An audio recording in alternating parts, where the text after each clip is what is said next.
alive. Oh, it's alive. It's alive. It's alive. It's alive. I see dead people. Hot shit. Here's Johnny. Stop. Fuck you too. Yeah. Actually, that looks fine. I'm okay with it. Say something. Perfect. So we're in it. We're good. Oh, buddy, buddo. It's been a while. Yeah, man. It's been a while. Who was that? Nickelback. Was that Nickelback? He's a fucking 90s man. I don't fucking know, man. Do you ever see Ted, the movie? Yeah. Do you remember when he's like at his house singing the 90s song? The 90s song. Yeah, he's like, he's singing. Right. Wasn't he doing Hootie and the Blowfish? Yeah, but he just like did like the sound of that like 90s shit. At one point, he only sings awesome. the vowels. Yeah. Oh, yeah. They had me dying. It's true, man. I don't even know who sings that. It's been a while song. It's, I don't even know, man. Yeah. It doesn't matter. It doesn't fucking None matter, of it dude. matters. Oh man, I'm here. This is episode. What is that? 189. 190 80 minus episodes 1. later. I think this is your 4th episode. Yep. With us. Count I 'em. believe. 3 plus 1. Yeah, man. I think the one thing that stopped us from getting you back sooner was simply the pandemic. Yep. You Good time. are in an undisclosed profession unrelated to your name. Absolutely. Your name is Dr. Ankenstein. Yup. And how do you feel about that name? I always feel the need to ask, to follow up. How you feel about Drankenstein? I fucking, I don't think many people will connect the dots. So it's like a nice insider joke. So I like that shit. It is like the Dr. Acula. Yeah. Yeah, that band. And when you found out what it like, really was, I was like, Dracula. Yeah, my little brother told me that actually the first time. And I was like, no, you're an idiot. Genius. Yeah, you don't know anything about this. You have no fucking... Yeah. You don't know. Yeah, you lying son of a bitch. What are you, 12? And then he was right. It's like, fuck. Yeah, absolutely. Yeah. It's That's how I like it's it. just I see a drink in your hand, and I see and I see scrubs. Yeah, man. So it's They're clean scrubs. It's the life, They're clean and scrubs. I think I tried inviting you to a couple things. I think I said let's try to get an episode. Let's try to come to my party, and you're just like, dude, the life that I live. Nah, dude, I don't know, I've been like spending, this COVID shit has been bad for everybody, but I've realized that I just love spending time with like my fucking family and shit. Oh, absolutely. And like, I just got engaged on Saturday. What? Yeah, so I like just love hanging out with my What? fiance. Yeah, I love it, dude. She's the best. Tell me it's the one that you brought to fucking house party like 3 years ago. No, I don't, wait. Blondie. Yeah, yep, that's the one. What's her name? Julia. It absolutely is. Yeah. Yeah, no, I Yep. feel like I remember that name. Yep. She's awesome, good for man. you. I know, dude. She's really cool. Yeah, she's she a really was really cool girl. cool. She's like, That is not an easy crew to be cool around. They're all so wild and Bro. eccentric in all of their ways. That's why I love her. She was smooth. She's from what I remember, she was smooth. She handled it with Yeah. finesse. We're a bunch of fucking weirdos, and she fucking swallowed it. but she swallowed her pride and bit down on it. And she can do that and just have a good time. Like she Oh, absolutely. and she'll never do that thing where she's like, "Oh, I went with you to your friends like fucking party, so like I have to come to my dumbass friend's party." Like this one girl was getting married and I just don't like this girl. Right. And she's like, "Do you want to go to her wedding?" I was like, "Absolutely not." And she Absolutely not. I was like, "No, I don't. I really don't, Julie." And she was like, "Okay, no problem." I was like, "Holy fuck, that was easy." I'm like, "This is great. I gotta marry, man." So that's why. No, that's cool. You tied her down. Tied her down. Real So nice. that's hey, good for you, man. Thanks, man. Good for you. That's awesome. Yeah. Oh, so I've just been doing that shit. so that's where you've been. Yeah, now that's cool. now I feel better because that's absolutely more important. It's awesome. It's awesome. It is super important. What's important to me is reading shitty, scary stories written on the internet. with my friends and smoking too much weed. Yeah, especially the ones from Scotland. Oh, Scotland! What is the difference? At least I think this story takes place in Scotland. Alright. I never actually followed up on the comment I made earlier when I was giving him the options of what story we were going to read today. I don't know what to say, because I don't know what it means. Yeah, I don't know. The Molendinar Burn, sorry. Bum. It looks like an M from more, over here. That's really. more sensual. That's a lot more sensual. Yeah, dude. You know? It's, I just see like a cocoa butter commercial going. Could be like a jail story, like Gay for the Stay. Oh, absolutely. You know what I mean? Absolutely. That's too much to think about at this exact moment in Dude. time. I'm so stoned. You ever, I don't want to go down that have you had rabbit that hole. moment where you realize like you're old because you don't understand phrases anymore?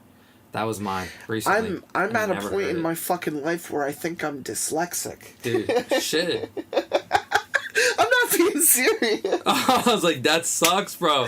No, it's just sometimes I go to type a word and it just doesn't come out right, and I'm like, it's because my fingers weren't doing what I literally just told them to do. Which is wild. Like, and I was like, well, your that's brain's dumb. going so fast. Absolutely, my brain just did But not it's like, stop to process Dude, that I got sad for you information. for a second, but then I was going to ask you, No, like, absolutely what not. word is really You're fucked gonna up for see you? my ability to read, even as stoned as I am, is gonna be perfectly fine, and I'm able to talk that game at episode 189. I fucking hate grammar.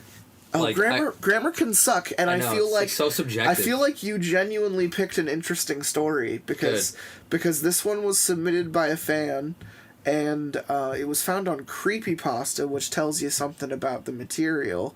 I tend to think creepypastas are more action heavy, monster driven. I would say most of the time. So I don't think we're dealing with something psychological here. I think, Hope not. you know, aliens. I'm tempted. Like, what do you think when you hear the Molendinar Burn? I honestly feel like it could go two ways. Like, it could be the Molendinar Burn is like, there is just an STD named after your town. Oh yeah, And nice. like, it's kind of like the clap. It's but like the right in Molendinar between Burn. your balls and your asshole. And there's just, in, like- in that gooch region. Yeah. And it just It just burns, dude. it just you know, it chaps. Yeah, and there's like, you got a name for it, but you have to be that that's girl the who passed it Molendinar around. Burn, right. Or is it like about like some type of fire? Touching butts. Yeah. Shitting each other's cocks No, and stuff. a fire. Maybe. I don't know, like, Burn. is it like the forest or something like that they burned down because it was haunted or something? Oh, interesting. That would be. I've never heard that happened. Yeah, it happened last week in fucking Fullerton. What? Yeah. You're scaring me. Now I'm scared.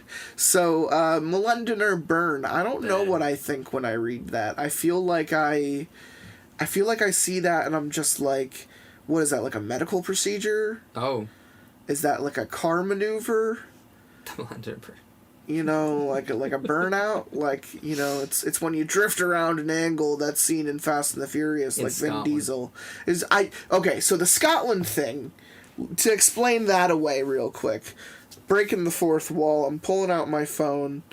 When you Google the Molendinar Burn, which I had done when I downloaded this story, I was fucking right. It is a burn in Glasgow, Scotland. What's a burn, though?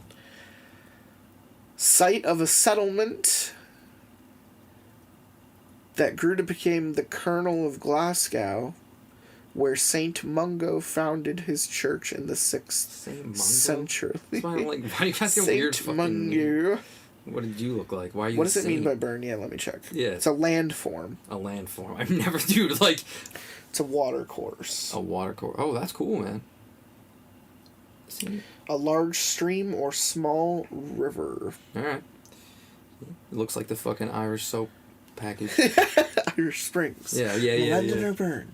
London or Burn edition. Don't use our soap. You'll get AIDS. Think about why it's called a burn. You'll feel clean afterwards. Literally, your skin will feel very clean. Yeah, but you could have that on the fucking label. Someone will use it, and then they'll try to sue the company and be like, I had no idea this was going to happen. All right, start us off here. We're just jumping. We're jumping right into it. Let's jump into it. We're jumping right into it. The Molendinar burn. Burn. Jack McKay.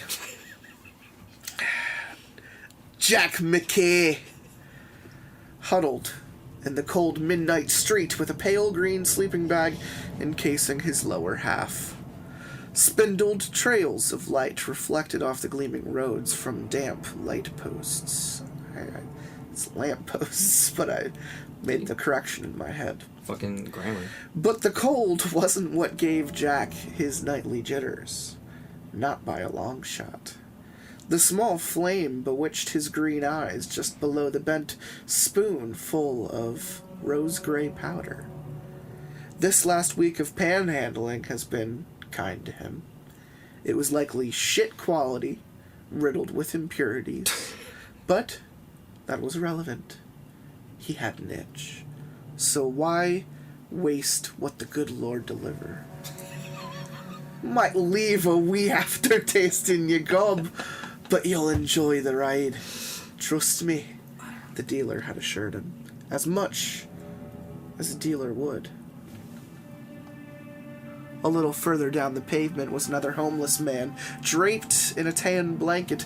He was sitting upright with his face buried between his knees. Jack knew him as Graham Wilson, a neurotic character he had met in the queue for the shelter off Crimea Street before they reached capacity and shooed everyone else away.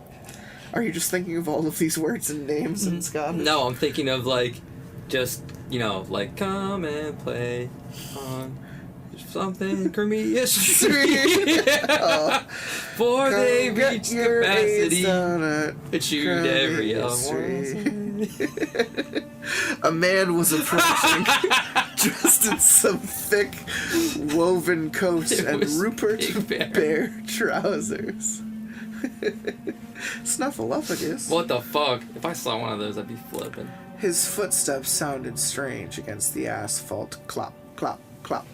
As if he were wearing a pair of tap shoes. A large black tweed hat covered his face. He bent down to Graham and mumbled incoherently to him. It's a Scottish.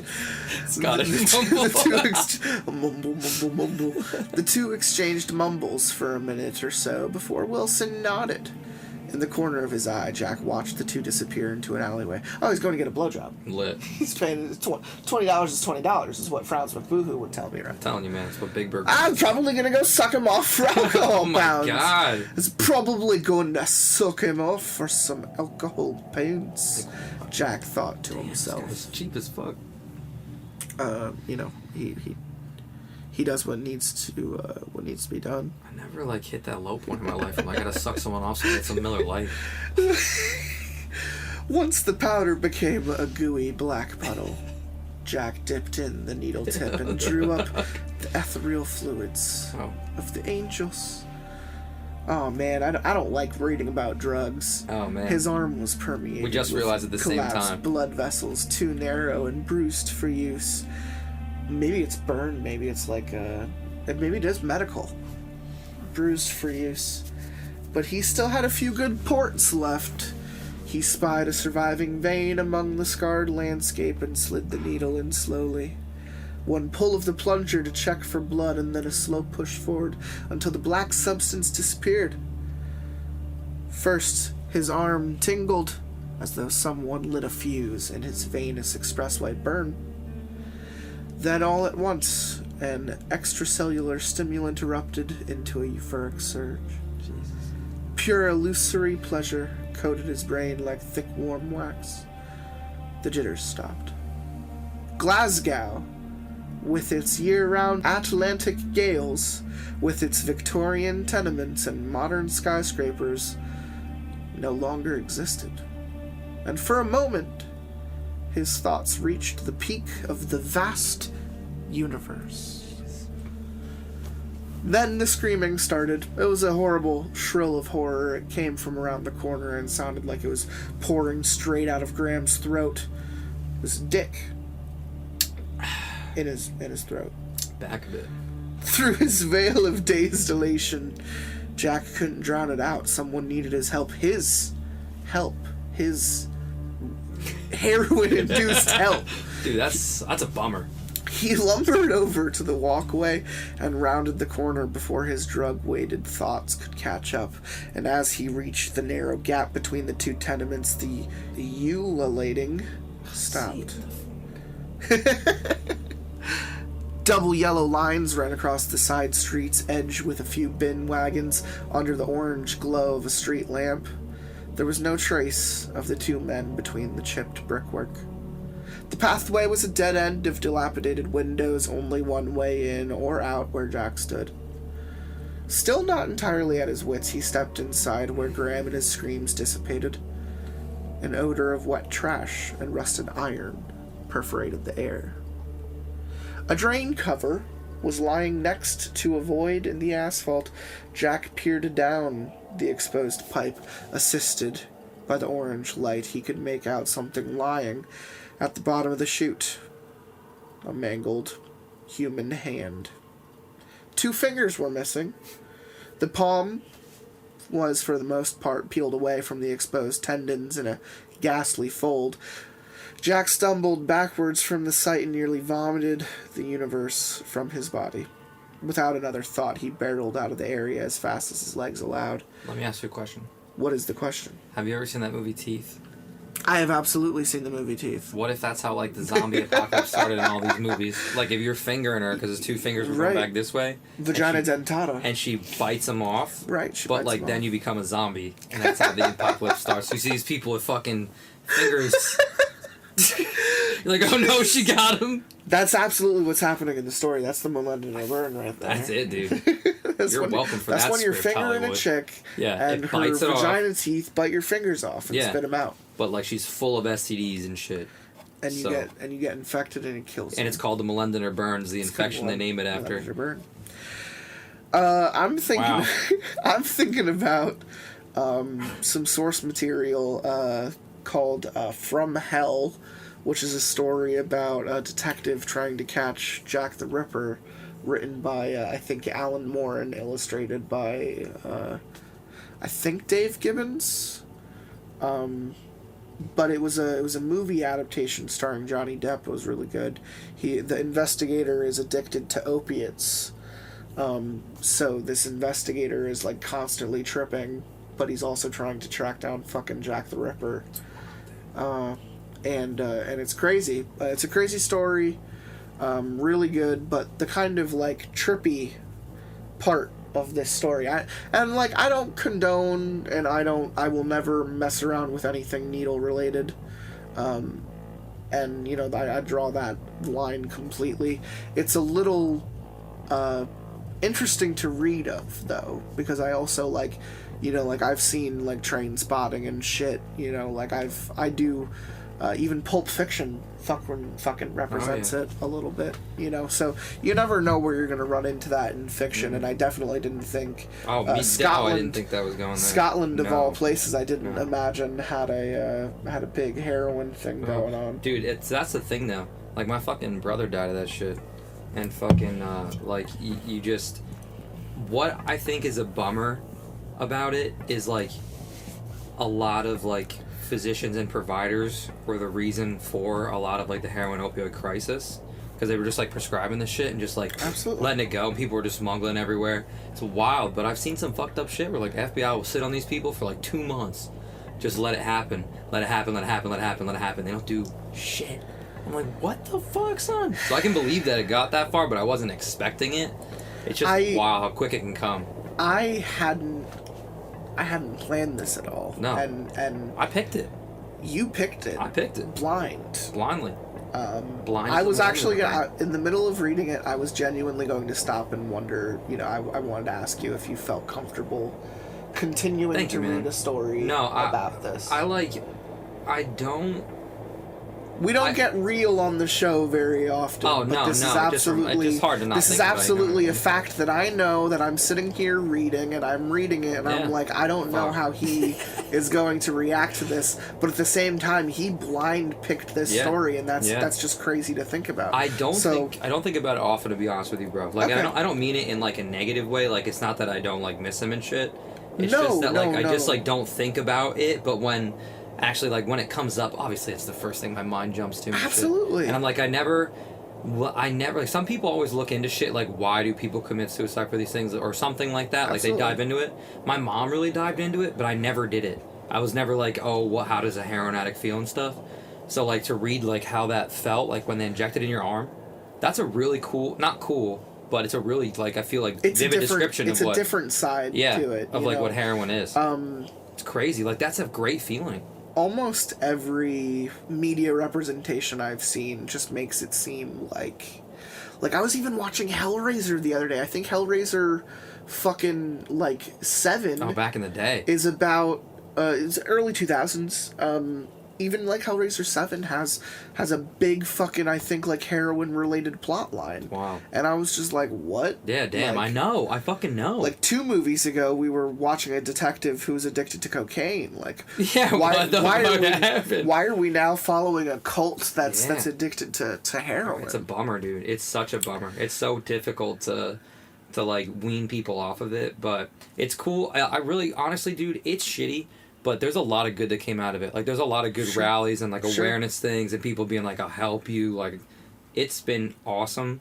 But yeah, that's what I think about. I was like, oh, shit. And then it makes me think about Nikki Sixx, who was, like, also on heroin and did all that shit. And then you're talking about that cop addicted to opiates. Yeah. It's amazing what the human mind can fucking do. Just, like, snowed down by heroin opiates. I'm and it's glad that still you're just, able to like, look at it from an objective point of view. It's amazing, though. Look at Molly Cruz albums. It's just Nikki Sixx, Nikki Sixx, Nikki Sixx, Nikki Sixx. He did everything. For real, though. And he said doing $1,000 of heroin a day.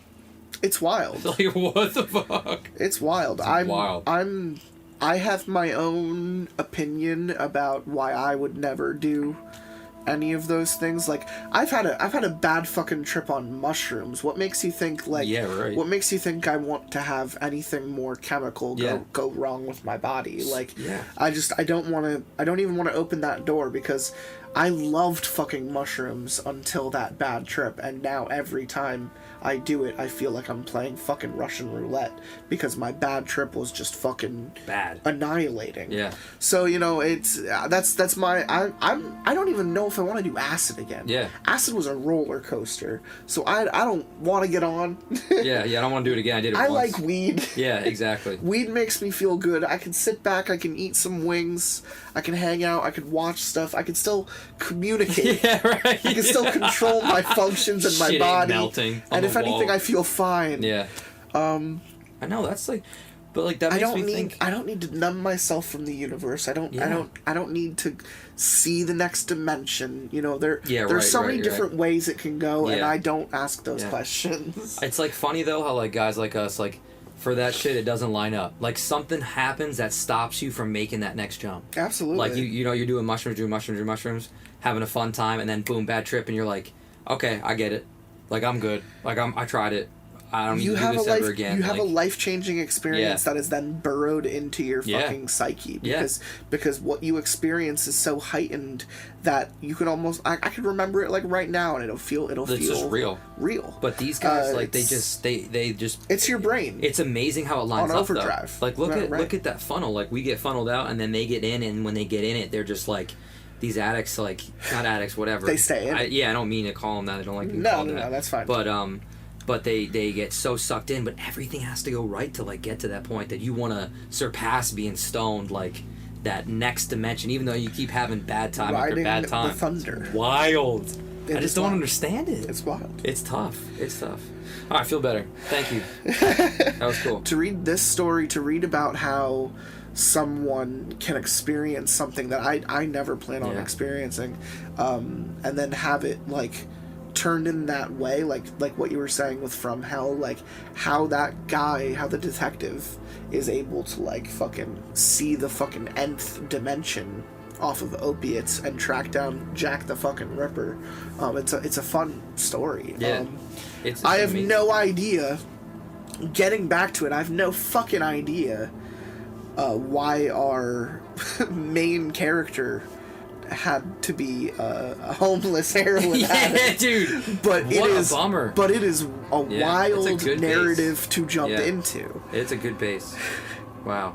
Anyway, to say the vile image of that disfigured hand smothered Jack's thoughts was an understatement.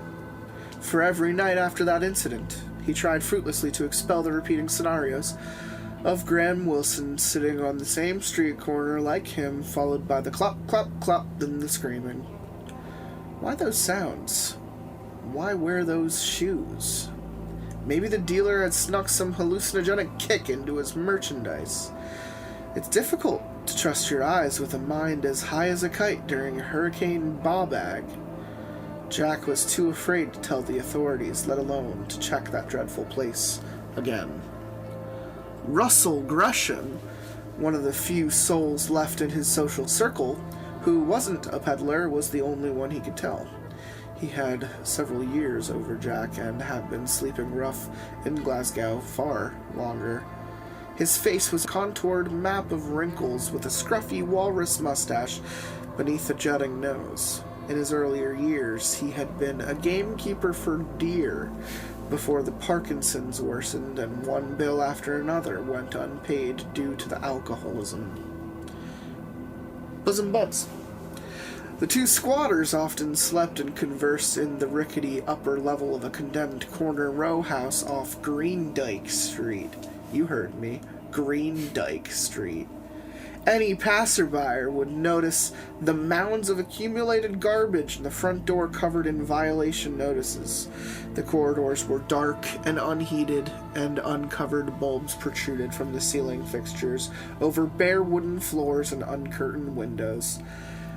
I'm going to tell you something about Glasgow, Russell told Jack, only it came out more like Glasgow. Oh, Glasgow. What you saw was a shame, a heavy shame. But when you've known these streets as long as I have, the dear green city starts to look a hell of a lot less green. Every town has its dark corners, but devil be damned if we don't have some wicked ones. So he's seen some shit. Jack's spine was firmly against the wallpaper that peeled off like dead skin. Russell and his ramblings could no longer reach him. They were nothing but white noise and incoherent whispers in the faraway glades of his thoughts. But these glades were not green. They were as dark and as cavernous depths that always waited for him. Newton's old dictum, or ditum, I guess that might be said, because I don't want to say dictum. What goes up must come down. Could he pull himself out this time around? Not without a hollow metal fix. He needed it now more than ever before. His veins were hungry. The guilty pleasures were like an insufferable ringing in his ears, enough to drive any dog mad. Mad enough to tear out your eardrums. Just for the silence to return and the cravings to cease. His sanity was screaming, just like Graham Wilson's mutilated hand. They never found a liver bobbing around in Hoggenfield Lock. Could have belonged to that fellow you heard. Russell muttered, scooping a spoonful of cold vegetables and losing the majority from the ham trevor's. Parkinson's. Didn't take livers for floaters, but I guess you'll learn something new every day. Jack's fleeting attention made him crack a contemptuous smile as he clutched one of the empty aluminum cans. You ever see someone with Parkinson's try to, like, stomp away? No. Oh, dude, it's so really sad. slow. It's like this. Like, he said that sentence, he's like, something new every day. And he, like, wanted to run, but he could only shuffle his feet. Dude, that's what cracked me. You just watching him walk away like 15 minutes later. Yes. See you, Russell. See it finally, god damn. The can fell by Jack's head, snapping him out of his pitch-black trance. Don't beat yourself up, laddie. Russell laughed through stained, grinning teeth. Even if you went to the police, They'd have taken one good look at you and told you to scramble. Nobody believes rough sleepers, let alone the junky ones. Come quickly, Sonny Bean is painting the streets red. I'm sure that'd digest well. But Jack would not find his solace for another 4 nights until his next fix behind the deserted good yards of the Great Eastern Hotel. The last piece of property that loomed over Duke Street had long fallen to ruin. A rough sleeper from 1900 times would have been able to call this place shelter before storms and tenacious winds withered its structural integrity. Portions of the roof had collapsed, and its halls were vacant and uninhabitable. What remained of the hotel was a structure stripped down to its inner shell, more to preserve its character than anything else. This dose couldn't hold a candle to the last batch, no thanks to the fangled toothed dealer. It was so far diluted and inadequate that all he got was a mild spark of pleasure for roughly 5 seconds or so. What a fucking joke, Jack seethed. But at the very least, it was good enough to grant him some sleep for the night. The ringing momentarily fell still. It was coming from the Molendinar burn that emptied into a lower culvert in between 2 perpendicular walls. It's like that picture. Yeah, I showed you a picture of like a glen earlier. The burn's flow surfaced briefly for a few yards beneath Duke Street and then disappeared yet again to the underground channels of green Glasgow's veins where it could eventually reach the Clyde. Across the gap on the west side was the car park of a business center, surrounded by an 8-foot metal barrier. "Sammy!" The shout woke Jack. A woman with a black coat and faded teal trousers was scouring the good yards. She looked to be in her late 20s, with short ruffled auburn hair. Judging by the high-pitched whistles and the "Here, boy!" she was either looking for a dog or someone off their head. Come to think of it, maybe he had seen a dog sniffing around the area before he shot up. A bark resonated from the burn. The woman scuttled toward the ledge and slapped both hands over her kneecaps. "How did you get down there?" she sighed. An excited bark was the response. Jack watched her approach the cage ladder to their right that was attached to a rendered cement wall and topped with a safety railing. She carefully descended the steel rungs until she fell out of sight.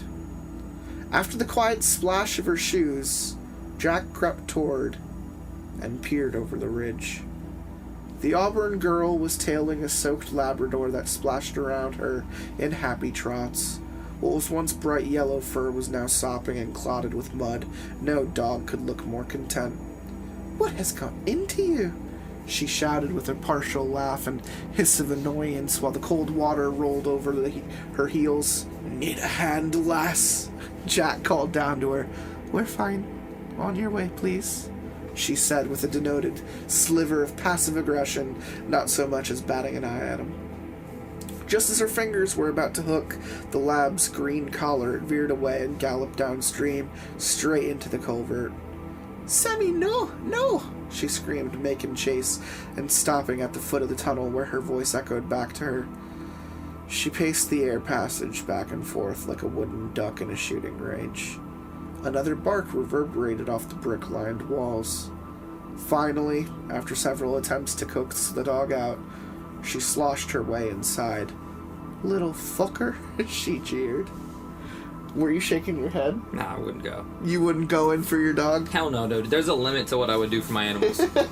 like if my dog's awesome, but like if he did this shit and it was like a creepy ass tunnely, I might get raped or murdered in Dude, here. it's like it. Is it? You don't need to tell me that there's an evil clown I down know there there's that's one in eating there. kids, but like I'd think about it. Maybe she figures like I can get eaten by a clown or get raped by this heroin guy asking me if I need help. So like I don't know where to go.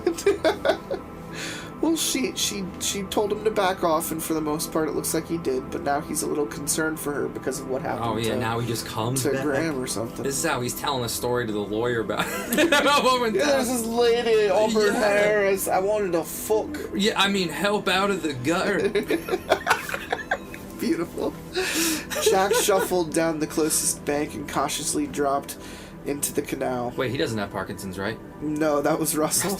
Russell? Russell. Rusty or Russell? His hands are rustling. It's like Fresh cold water straight from the northeast seeped into his shoes. He stood beneath the stone say that to an arch. old lady in the hospital. Like, what's up, lady? Your hands wrestling?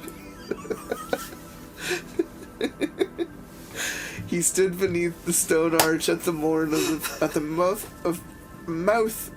of the passage where the girl entered. It almost looked like a bullet shot right through Duke Street crotch. "You find him!" he called into the black corridor. Traces of her voice bounced back to him, still calling for Sammy. Once he stepped inside, it was almost as though a trip plate of events triggered all at once. An abrupt sequence that would leave Jack McKay waking in the middle of the night, glazed with sweat and holding in the screams for the rest of his life. The calls for Sammy stopped and erupted into a blood-curdling shriek. The girl's silhouette flailed out of the darkness toward him, followed by a clop, clop, clop. A shadow reached out and collapsed on top of her. Something was there. A large, hunching amorphous shape. Waves of acrid bacterial odors flooded Jack's senses. Without thinking, he pulled the lighter from his pocket and flicked the small flame to life. Through the dim light, he could see a bloated mass of wrinkled skin. Several limbs with hooves twisted entirely backward held up the bulk of its barrel-shaped body.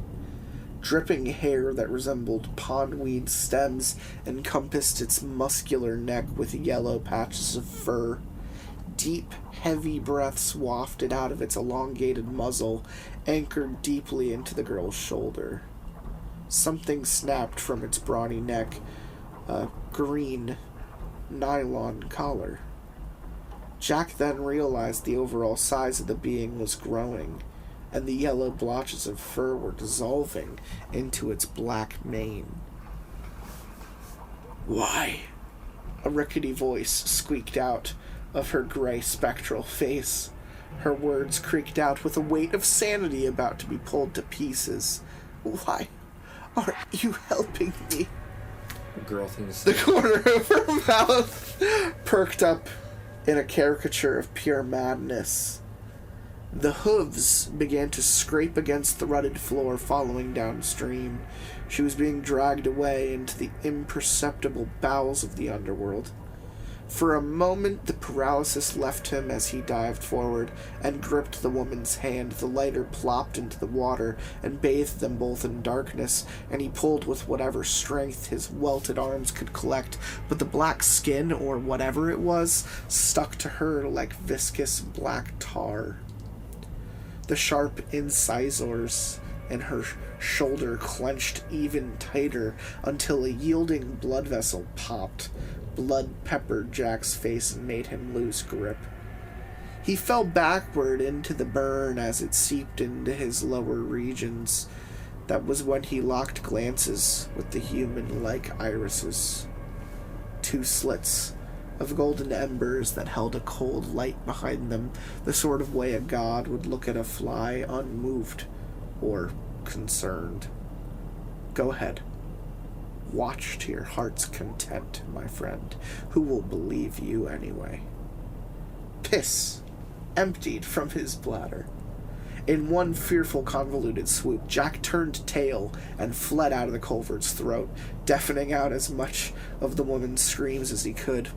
Kind of sounds like she's giving him an STD. The Molendinar burn. No one will believe you. That you got it from me in a drain Gaslighting pipe. the fuck out of him. She smelled like he's smelling it. He ended up in the vacant lavatory of a nearby park. Footsteps of mud and dirt residue smudged the monolithic flooring. The petrified face of sagging skin and dark telltale eyes stared back at him. His skin had lost its radiance, and after tonight it would never return. Red pox streaked across his face, still wet and smeared. He cupped his trembling hands with water and smothered his face. Blood wreathed down the cracked porcelain sink and threaded down the drain. "Did you see it?" Yes, you did. Are you sure? Damn fucking sure. Twice now the screaming had come. Twice now people have disappeared. Those horrible eyes bored into his skull and left repeating thoughts of how gold can look so cruel. He could tell the authorities, but what would that do? That couldn't deny someone's disappearance. But as for the cause, he may as well show up stark naked to the station to give the chief a big slobbery kiss. This must be what waist-deep in shite feels like, he thought. Trying to spread the burn. Russell was right. And for the time being, he was the only one Jack could trust. He snuck into the foreclosed corner house through a gaping window on the upper floor. Russell was nestled over a stained mattress and lightly humming in his sleep. Jack shook him awake. "What the frick?" he bellowed and swiped dazedly in the air. "Russell!" Jack's skinny outline spoke to him. "Sonny Bean is painting the town red. Are you hawked up on the needle? Bolt, you ball bag!" Russell snorted and began to turn over. That was until he smelled the blood. "Christ, what did you do?" "It isn't mine," Jack exhaled through the gaps between his pale fingers. "Someone else's. The woman it took away." Russell's protruding nose wrinkled. "What do you mean, it? What are you on about now?" "Something was inside of the Molendinar burn." That was as far as his tongue's deadlock allowed. Somewhere in the membrane of his thoughts was an aimless speck of wounded clarity.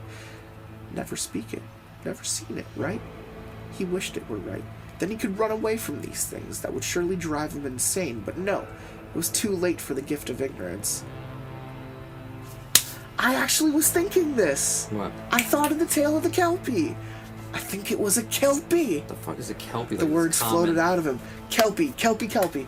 I love my cryptozoology sometimes. So a Kelpie is a mystical creature of it's a Pied Piper of sorts. It's a beautiful horse that rides along the beach, and I think it's supposed to appear very beautiful, or it's supposed to sing a song or something, and it draws children. And when children find it, it coaxes them into getting on its back. And then once the kid gets onto the back of the Kelpie latches onto the kid. It's almost like its skin will hold the kid in place. And then what the Kelpie does is it runs to the closest water source to drown the kid so that it can feed on it, because it's secretly a type of deep sea, Cthulhu-esque horrible monster.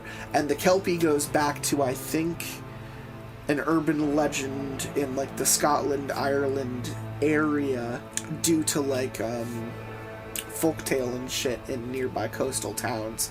I know about the Kelpie, I think, because of Scary Stories to Tell in the Dark. I feel like one of their stories is about a Kelpie. I might be wrong, but I remember reading about the Kelpie when I was a kid, and I remember being reminded of the Kelpie from an episode of Last Podcast on the Left. The Kelpie is just the chupacabra. It's a myth. But yeah, I was surprised that I recognized that. The Kelpie is absolutely, when the clop, clop, clop, and then he saw what almost appeared like a horse, I was immediately just I couldn't think of the word. I didn't remember what it was called. I think I said a kerpier or something in my head, or a kermer or something. I didn't know what to call it, but when I saw the word come up, I was like, absolutely! Kelpie. So yeah. I've never heard of this before in my life. Till right now. I give it a Google and just kind of look at it, because it's absolutely an old myth of some kind. This isn't why I don't go touch wild animals, but this just gives me strength as to why I don't do it. If I was on a beach and there was a horse and it drowned me, I'd be pissed. Celtic legend. It's from Scotland. Good shit. Black horse-like creature. Able to It's like adopt. A siren on land. Apparently it's a dog breed. What the fuck? But I want to see. Does anyone try to draw it out? Yeah. Yeah. Damn, that's cool looking. That reminds me of the myth, the dragging the boys underwater. No, I definitely wouldn't do that either. Nope. It was a Kelpie. All The right. words floated out of him. One eyebrow rose and crinkled Russell's forehead from his congested expression. Water horses aren't real. They're tales for bairns. I know what I saw, Jack exclaimed with the density of a stone pillar. And this Kelpie was not looking to offer children rides to their watery doom. It can change its shape. That's how it lured the young lassie. That's how it lured Graham Wilson. It's real, Russell. And it feeds just like you and me. Your arse is out the window. How would all of Glasgow not be on its haunches if an actual Kelpie were swiping people from the street? The burn, Jack explained hastily. It's been moving beneath the city, all the nooks and crannies that run straight through Hoggenfield Lock into the city. It finds someone alone and then takes them away. You said it yourself, this town has dark corners. Russell grunted begrudgingly. Say you were right, he derisively grumbled. And something was hiding in the pipes. What could a junkie like you do?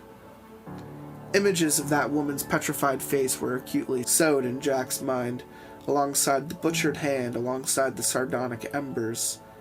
Kill it, he breathed. I have to kill it before it happens again. I like this story. Yeah, it's a good story. I do want to say, like, you got to give Creepypasta some benefit of the doubt here, just because they're doing a fucking monster-related story. Yeah. This is pretty cool to me. How much does this shit happen in real life? Like, someone does see something, but they have, like, no credibility, and they try to tell people about it, and they're That's like, the you're fucking Bigfoot crazy. story. That's the it. Loch Ness Monster story. Yeah, that's you it, know, man. like, It's wild. Someone's walking by a bank one day and they see like an animal getting dragged into the fucking river, And they're actually they see what they think looks like a creature from like the fucking Mesozoic era. Like, can you imagine that shit? What do you think? What do I you don't know. assume? I don't know. I'd be like, yo, I don't know, man, but I'm just not gonna hang out there. I'd lose my shit. Could you actually imagine running into like Sasquatch or like Bigfoot? I would shit. I don't know what I would do because I don't know like what the fathom is. I would think it would want to rip me in half. Yeah, seriously, like it's not gonna Take my like leg it always for, looks scared for yummy mealtime. Yeah, no way. It's like, dude, like you ever like people think like, oh, you approach a bear in the forest like a grizzly bear. I'm terrified and of like bears. the bear's gonna run away. I actually think I have a phobia of bears. Dude, I like I'm bears in terrified of pictures. bears. I like them on paper. Right. Like snakes. And spiders, baby bears are cute and pandas on are paper, cute, but behind like a glass wall. they have the power to rip you in apart. half. But then when people fuck with will them and they get ripped in fucking half, they don't annihilate get it. you. That's what I don't get. Hey. Like, It's dude, life. yeah, you went to the bear C'est la cave to vie. pet the cubs. And then, like, I don't know what to tell you. We put the bear down. All right. All right. Russell kneaded the bags beneath his eyes and drawled out a weighty groan. A portion of his sleep-deprived brain wanted to slap every piece of nonsensical gibberish out of this dafty fool. The rest could not deny the blood as much as it wanted to. Jack McKay was a forlorn and hopeless heroin head, but he was no murderer. The look in his dread-stricken face reanimated a distant memory for Russell, back into the depravity known as Belgrove Hotel. You don't have to do accents. I was gonna say, dude, You don't have to. I like can't keep it up for more than like a couple of words. About 3 years ago, I was thinking of doing a Spanish accent. I fell on desperate times and took to the Belgrove Hotel. You've never seen squalor like that hellhole. Rats infested the courtyard and our 5 by 10 foot rooms with barred windows. The stairs and the moldy corridors reeked of urine and vomit, and emptied cider and vodka bottles were left in the corners. Cider, nice. Yeah, the fuck. Residents would smoke joints and drink themselves unconscious. while Nice. Yeah, like staff left then unattended in pools of their filth. Okay, maybe not. Yeah, but I mean, if I didn't have to clean it up, this kind of sounds like a fucking fun place, man. Great. The owners were banking around $1 million or so a year, dude. Wow. Yeah, I love this place. One night, a wee old lady burst through the door looking white as the tail of a... Ptarmigan. Oh, that was a ptarmigan. I actually don't remember. She was... a fish, I Oh, think, maybe. Jesus. She was crying for help, saying something pulled her daughter into the sewer drain.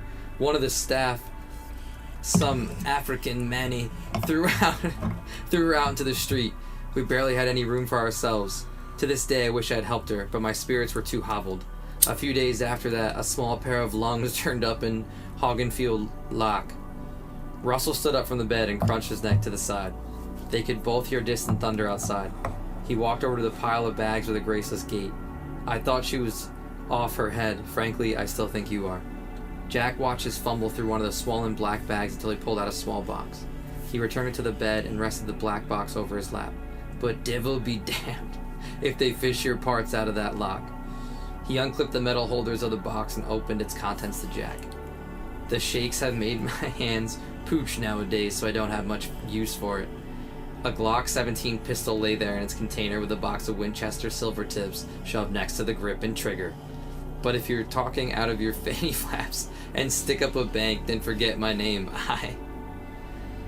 A biting gale rolled over the large kettle pond of Hoggenfield Loch.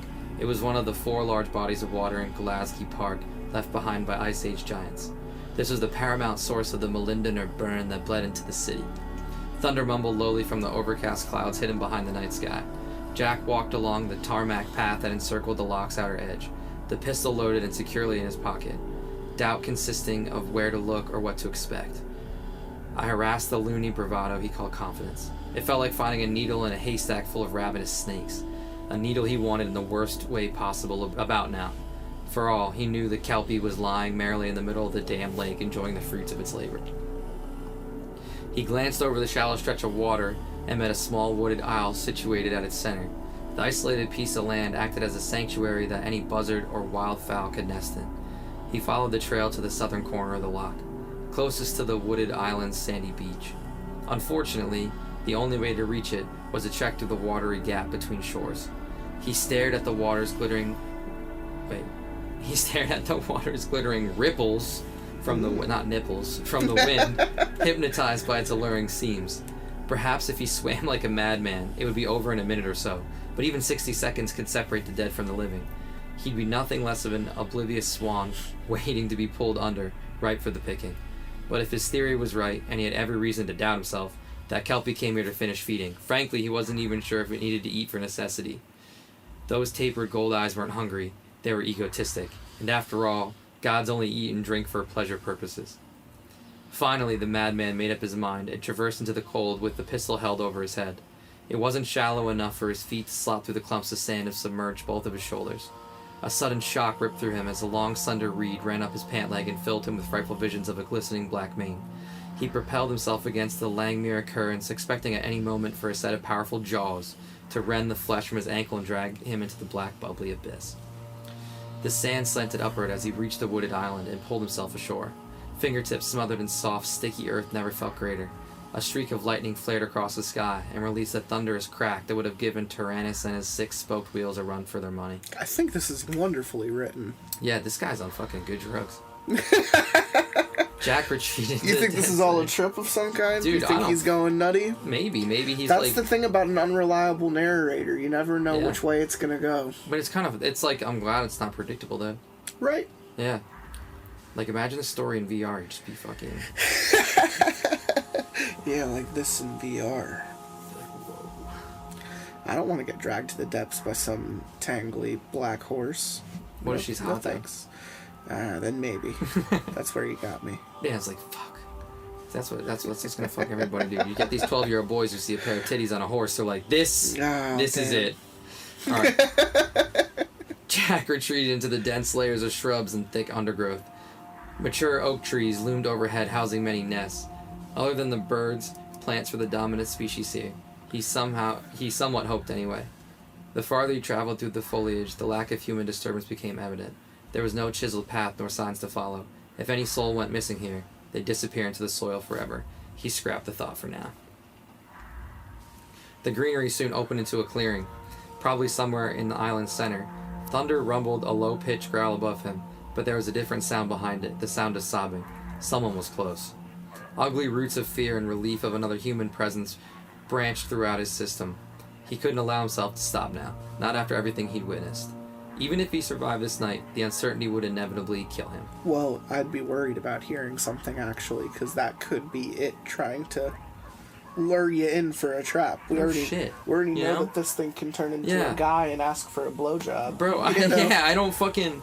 Like, how is this It motherfucker... could turn thinking into, that? like, the big titty goth girlfriend that I always dreamed of having. and lure me into a corner, and I'd be fresh meat. But you know, like, you're sitting there going, fuck, man, unless this thing is just like an inevitable fountain of heroin, which it probably isn't, I'm not going near it. Not my best guess. No. Yeah, seriously. But then again, if he's wrong, like, good for him. But yeah, I wouldn't go. Fuck that. The whales led him to a sloped woman curled up vulnerable against one of the lofty oaks. She whimpered as her auburn-colored head hung between her knees, bitch. Miss, Jack spoke softly in between her convulsive gasps. The pasty, sick-looking girl floundered against the bark. No, please, she shrieked with anguished blue eyes. Patina of cuts and bruises covered her body. Most notably, the torn fabric over her left shoulder revealed grooves of missing flesh. It was the Auburn girl. Jack couldn't believe she had survived. It's okay, he said, and slowly drew closer to her. I'm here to save you, lass. You're the one that left me to die, she screamed hoarsely. Ah, you're hoarsely. Right. Kelpie? You ain't putting this together, man? Thank you. Yeah, you're right. I did leave you to die. But here I am. He traced the forested area with a cursory glance. Where is it gone? He inquired. She shook her head and started to bellow. I don't know. Everything was dark and wet. Something wouldn't let go of me. It dragged me in deeper and deeper. Where is my dog? Where is Sammy? I can't say, but right now you need a hospital. Priorities, bitch. Seriously, we'll get you another dog. The Auburn girl pointlessly attempted to upraise herself with trembling noodle legs. I can't. It hurts too much. My ankle feels twisted. She whined pitifully. It couldn't be helped. Jack knelt beside the girl and hoisted her arm over his shoulder. Her petite body leaned into his. In this position, he felt as vulnerable as she was. Did it already know he was here? Was it baiting him for a 2-for-1 deal? Despite the possibilities this woman needed medical attention, he'd have to make that wager. They traversed through the hedges towards the border where Jack came in. The thought of crossing that water now felt like suicide. But what choice did they have? None. The quiet voice of reason whispered. What's your name? He asked through the wet strands of short hair atop her head. Yes, talking would help. She didn't answer. Quite a nice heap of shit we've ended up in, eh? Jack said with a makeshift chuckle, holding whatever sanity existed in an upside-down world. She still didn't answer. Despite his constructed machismo woven from self-assurance and resolve, something wasn't right.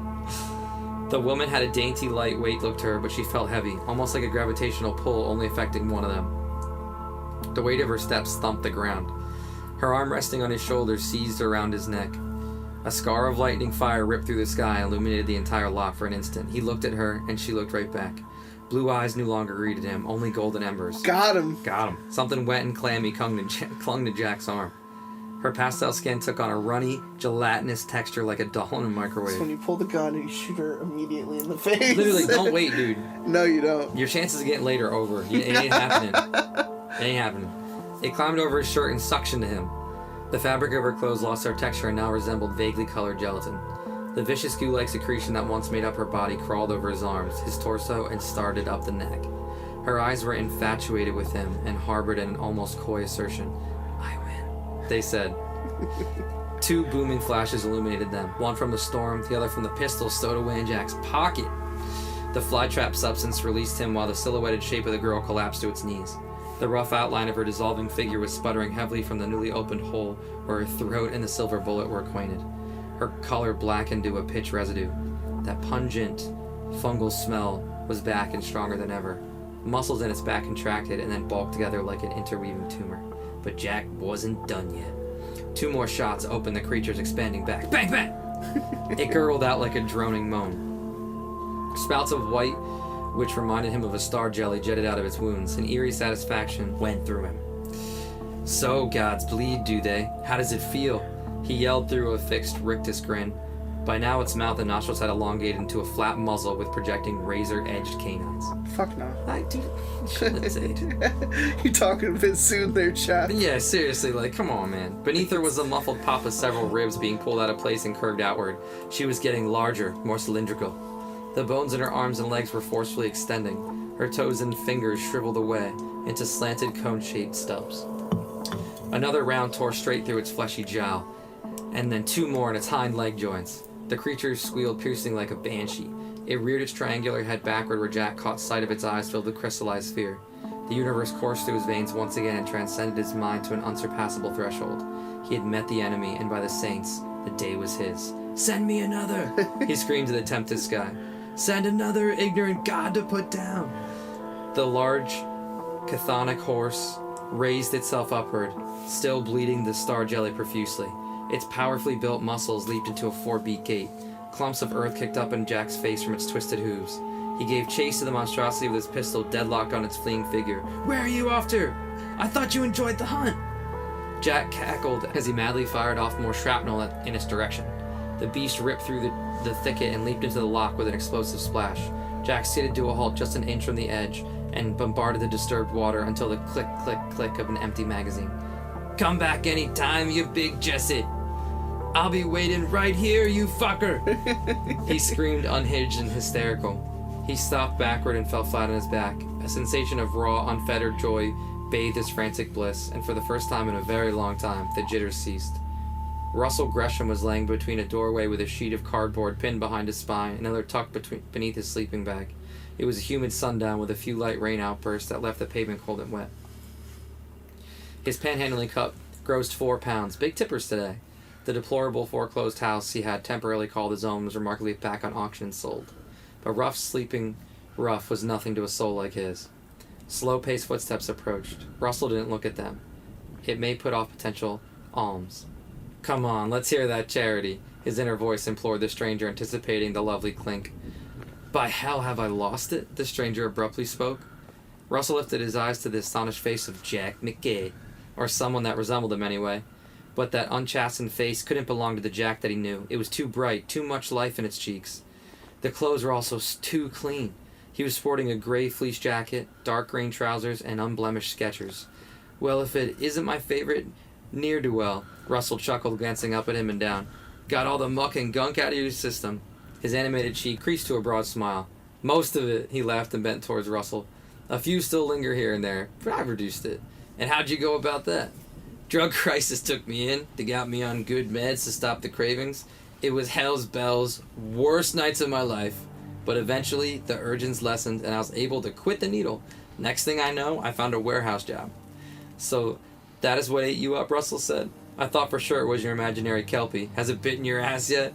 Jack's tongue lapped around his lips. An empty, searching expression impeded his glowing smile to a 1,000-yard stare. "Not since then, man," he muttered.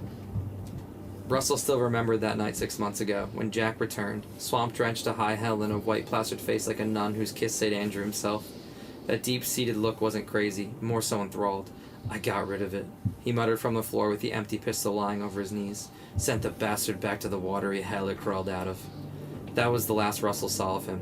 He figured that maybe Jack's monster had caught up with him. But there was one other thing. No further organs were found drifting in Hoggenfield Lock since then. And it wasn't imaginary, he added during Russell's recollection. "Perhaps I am crazy. But let's say I was to believe what I saw. Because whether I do or don't, that won't change the fact that 2 people died kicking and screaming in the dark by something that was, and still might be, lurking in that lock." Russell shrugged and passively shot an incredulous look. "Goes to show. Tighten the hinges and there'll still be a few screws loose. Speaking of which, you still owe me for those silvers you wasted." "I owe you a lot, Russell, more than you can tolerate." Jack said. He rose to his feet and extended his hand to him. "Come with me." That solid stone tone was back. Russell blinked. "What are you on about now?" "Get off the streets and come with me." Russell blinked again and this time shook his head. "No thanks, lad. I've seen all there is to shelters. Can't say I'm into—" "Times are different," Jack interrupted him, his outstretched hand not wavering. "Things aren't so perfect, but they certainly aren't the same." Russell stared at him, at first flabbergasted, but then something else. To this day, he still isn't sure what prompted him to take Jack's hand, but if he were to wager a guess, it'd probably be the look in his eyes. They were the kind of eyes that cherished their freedom, the sort of eyes that were able to defeat their monsters. That's a great story. That's actually a good ending. So I felt like they were gonna they were gonna give us a hint of gold in the eyes just to end the story. Yeah. And it actually didn't go that way. No, I thought it would too in the last couple seconds. It didn't go that there. way. Yeah. That's that cool. would be the movie ending, though, and I would appreciate that. The entire time we were watching it, I was like, this is the type of movie I would watch on, like, Sci-Fi on, like, a Tuesday. You know, it's a guy who literally hunts down a cryptid. You know, it doesn't have a huge budget. Maybe something modest, like that fucking, like, cockroach movie that Guillermo del Toro made. Whatever the fuck it was called. Before Hellboy. I always forget its name. It's like Nemesis or something. I don't fucking remember. But, hey, I love a good monster story. I like it. I love a good compelling monster story, and I think that compelling is a good word to use for the tone. I think it definitely felt like From Hell, which is cool as fuck. You know, someone just hunting down a monster even though they're fucked beyond all belief. Like, that's wild. But at the same time, it's also a story of redemption. So that's cool too. You know, not every No Sleep, not every creepypasta, not everything we read on this show has to have such a dark and dour and, like, sad ending. And, like, I know that speaks to, like, the first half of Baraska, and then people, like, yelled at the author to, like, end it a different way, so he came back, like, 5 years later and wrote, like, an entire another half of the book so it ended better than the way it ended before. Is that not everything needs to be so sad. I don't know why people want it to be sad. Like, people, like, tired of happy because endings. it tells a better story. It's like, wow. It's like, wow. Sadness tells a better story. I want to watch a movie and be, like, uplifted. Like, I'm cool at the end being like, yeah. This is like, I don't know. This is like, uplifting as fuck. This, for me, was like the ending of, like, The Mummy or something, you know? Like he went in there to kill the monster, you know, Van Helsing style, and, you know, he got out and he changed his life and he became a better person because of it. Yeah, that's exactly. You know, that's what people fun. would miss. Like, people would miss that, like, it's Constantine. Like, if you did this guy defeats his own monsters, like his personal monsters, they didn't find any organs, so he didn't shoot any muscles off or anything like that. So I took it as he went to the woods, figured his shit out, like, why is he on heroin, got clean, defeated, like, a personal monster and made it out. I feel like it might even be more introspective than that. He might have swam back across the channel and then for a couple days just monitored the situation, and then at the end of it realized that he didn't need, like, another fix. Yeah, he's, like, clean. And, like, right when he was starting to feel the edge of boredom, he probably remembered that he just killed a fucking god, and that he did that, like, almost sober. So, you know, like, maybe he was like, yo, I could do this, that's all I ever needed. Yeah, and kill your monsters. And either way, he can fucking, like, he gets clean. It's a fun, like, metaphor. It's a fun story. You could make that, like, into I would a different say, like, movie. Yeah, like, nothing new was done with the story. Even when I remembered what the Kelpie was, you know, that became the plot. You know, hunting the monster. You know, not everything needs to be so fucking complex, right. Mothman style. You know, like, things are a lot more literal. This was a monster story. It was a creature feature, and I had fun reading it. Dr. Frankenstein, what did you think of the Kelpie story? Kelpie is... Molendinar. Kelpie is definitely an STD. Yeah. Like, the way that there's a lot of sexual you STD get the Kelpie shit in there. and then it gives you the Molendinar. Yeah, burn. really. Yeah. This guy is full of it. Or that girl's full of it. Like, that sucks. Like, I know it's a story, but all these stories, like, make me think of, like, actual scenarios. Sure. Like, telling you, man, if a girl was stuck in a thing and her dog ran to the tank, I'd be like, look, I'll call 911. Don't go in after it. I'm not coming down there to help you. And people be like, you're an asshole. I'm like, am I a fucking asshole because I don't want to go in a stupid-ass sewer? I don't think I would either. I don't want to. Even for my dog. I think my dog would know better, first off. Yeah, I wouldn't let my dog get in there like some irresponsible fucking dog I would like to think. Yeah, seriously. Or the dog's on a leash near me or something. Right. Like, why are you being an irresponsible dog owner? Why don't you have an electric fence if I got out of your house? That is where the true, you deserve to die. I know, dude, and then people get mad at you for saying that. And you're like, no, dude, trust me. That is what this story is deep down trying to say. It's trying to say, if you are out on the curb and you offering to blow men for money, you deserve to die. And if you lose your dog on the leash in the park, you deserve to die. That's it. That's it. All of you. 2 mortal sins. Yeah, seriously. With very mortal outcomes. Yeah, seriously, dude. Like, I'm gonna put these people on fucking trial. I'll be like, bring back the death penalty. What happened to Susan? She let her dog off the leash again. We got the Kelpie for that. Wild. We got the Kelpie for that. Yeah, that's the Kelpie is your Pennywise chillin' sewer driven mythical asshole that just wants to eat your toes. Dude, there's someone who is taking care of, I didn't hear this from myself, but there's a colleague who I know who's telling me that they have a patient who actually believes that they were abducted by aliens. And he has fuck yeah, dude. Yeah, like this patient has a really terrible heart, and he always says since I was abducted, my heart's just absolutely terrible. Wow. And it's like I understand. I'm listening to the story when they told this to me.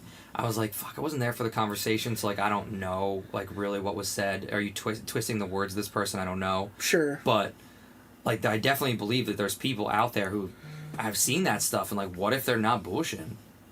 What you're telling me right now is that your next episode needs to be sometime soon, and we need to do an alien episode. Yeah, that'd be fun. Right now. That'd be fun. I have the material to do an alien episode. Cool. I didn't know you were an alien person. I think aliens I can't say that it doesn't exist. I don't like how people are so sure of stuff. I absolutely feel the same way. Oh, it doesn't exist. I'm like, really, motherfucker? How do you know? Oh, that's a fucking conversation for another day. Just gets me fired up. I'm saving you for an alien episode. Get ready for post 200 episode with Dr. Enkenstein. The next time you come in, I'm literally going to write it down right now. Here I am Post Malone. On my computer, writing it down. I'm going to update a note, and at the bottom, I'm saying... Sigourney Weaver. Alien Doctor. Yeah, that shit's fucking cool. I was thinking that shit. Alien. I'm pretty sure I have enough material to do one more alien episode, and if you are into aliens, that discussion is always just so much fun. It's just fun, yeah. I've done the alien episode with 2 other people. I've done with Crying Hawaiian and Gnarly Charlie, and both of those episodes I could give a shout out to. We read some crazy alien stories in both of those, and what I love about a good even creature feature or alien story is just the ability to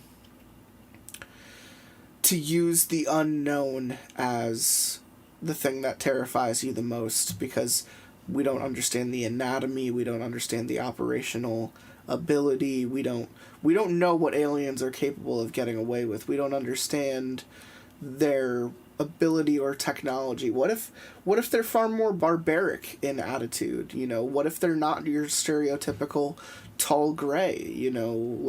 There's so many different ways. I love the movie The Thing because it makes aliens look like assholes. I think at the end of the day that alien is more like an infection, and its ability to exist hinges on other organic life, and to me that is terrifying. But that's not what you would think of if I were to just say the word alien in front of you. You might even think of the xenomorph like you mentioned from the Alien series, which in itself is also a parasitically driven monster. That's terrifying. Yeah, I like that shit. But the it's so intrusive. That shit reminds me of that movie Life or whatever. Yeah. I fucking love that fucking movie. That was a good movie. Yeah, and it's such a cool idea. Okay, I know mad people are going crazy about this, but what I think of this, I know it's a fictional thing, but I can see this shit happening by us going to space, finding this shit, bringing it back to Earth, having no fucking idea what it is, and it just gets out. Everyone lies about it. It's everyone's fault, and it's a big ass deal. But then I ask myself, why the fuck are we bringing this shit home? What the fuck, dude? What are we... can't just keep it out there? I feel like the only situation where that would happen is on accident. I feel like the right people, the type of people you send up there, would know the risk. I hope. And would probably do what needs to be done. I hope. To make sure that, you know, for the greater good. That's the type of people who work in that type of job. Like, they go up knowing that all that it takes is one of their fucking fuel cells to not work properly, and they're gonna fucking explode. Yeah. So, you know, you go up with a research team, and your goal is to find alien life. I think you need to assume all fucking possibilities, and that possibility number fucking one is can I survive with this thing? Yeah, seriously, is it gonna fuck me up? Number one is, how does this make me feel literally? Yeah. Is this going to kill me? Yeah, literally. That's the first thing I would ask, dude. Space is already inhospitable. Yeah, you don't need much more to be worried about. All right, but what if you're that astronaut and like you told someone that they called in, you're like, dude, we shouldn't bring this back, but. And they're like, okay, yeah, but we'll give you $5 billion if you bring it back. No. Damn, no. I don't know if I'd be able to say no. I'd be like, oh, really? $5 billion? You're starting to sound like Wayland Yutani right now. Dude, you're trying to weaponize tough. the xenomorph, and you know it's what? Tough. It's going to come back in your chest, and it's going to come out of your chest. Get your Molendinar. And it's going to kill you. Molendinar burn. Molendinar Melch. The malignant burn. All right. So this has been. I'm excited to do an alien episode with you. Fun, I fucking love talking about aliens. Me too. I love talking about how people are so sure of like everything that they're not sure of. We could really get into it, because I love all the conspiracies. I love all the species. We could talk about all the supposed existences, the Norwegians, the tall grays, short grays, reptiles. You know, we could get into that, the insectoid race. There's fun stuff to talk about there, and there's even the argument of interdimensional. You know, like, what if it's just us, but maybe our skin color is different and we don't have noses, and it's from a different dimension. You know, like, they had derived from fish, whereas we derived from monkeys. You know, like what's the big fucking difference at the end of the day? Like, you know, aliens. It's fun to think about. It is. It's like it's unlimited possibilities. It is. It really is. And that's why you got to remain like agnostic to the situation. Yeah, because right. Life appears in many forms. You ever see someone who takes like a still shot, like 1 hour a day, picture of like plants, and just time lapses that day? Notice how much plants fucking move when the sun comes up and when the sun comes down. You know, physically, I know everyone, like, stop the presses, watch your plants. I'm saying, if you were to see that, and you would see how it almost appears like plants, like, breathe and move, you know, once you become more aware of that, life is so complex. I know. It is so fucking complex. It's pretty cool, though. It's like, what people don't understand is, like, yeah, dude, these trees are giving you literal your energy. Right. Your energy source. And it's cool because, like, you don't... people say, like, oh, stop to smell the roses or whatever. Even if you stop to smell the roses for a second, you're not watching the plant. Like, you're walking by trees and plant life when you're hiking and shit. Yeah. But that is a pretty incredible shot. Right. Just, like, see that, be like, wow, it actually is. But, I mean, if it's going to make a good kale salad, I'm fucking eating it. The plants' abilities, and even, like stuff like underwater. Stuff underwater blows my mind all the time too. Like, there's so much of this planet we don't know. We haven't even seen, or even like life forms of, like, we're living on a rock that's been hurtling through space for millions of years. You know, like, what could be down there? Like, that's why I'm pro Loch Ness Monster. If you were to ask me before, at the beginning of this episode, Kelpie or Loch Ness Monster, I'm going to tell you Loch Ness Monster, and I'm going to tell you that the fucking loch in Scotland goes down miles. Yeah. They find ways to echo through those caverns, but readings become unbearable at one point. You know, submarines cannot get down that far. Life cannot be fucking supported down there. That doesn't mean something cannot have evolved to exist under harsh conditions. There are fish millions of miles. I'm a scuba diver. I know this for a fucking fact. There are fish that exist down miles below the ocean, below the pressure that would fucking implode our brains, and they exist. They're like 9-foot tall fucking spider crabs off the coast of fucking Japan, like 3 miles down. And they can stay God there. hopes they never rise up and just fight the Japanese nations. Yeah, because they're going to kill them all. Because anime. Dude. Or hentai. But, hey, it depends on what you're into. What kind of spiders are these? Crab 10-inch people, legs. Crab people. For real. For real, though. Yep. Faux real, though. No, fucking... It's... I always think of that, like, with the pressure shit with the fish. Yeah. And, like, when they die down there, how people think, like, oh, they're just gonna float to the surface. I'm like, dude, when the pressure changes that much...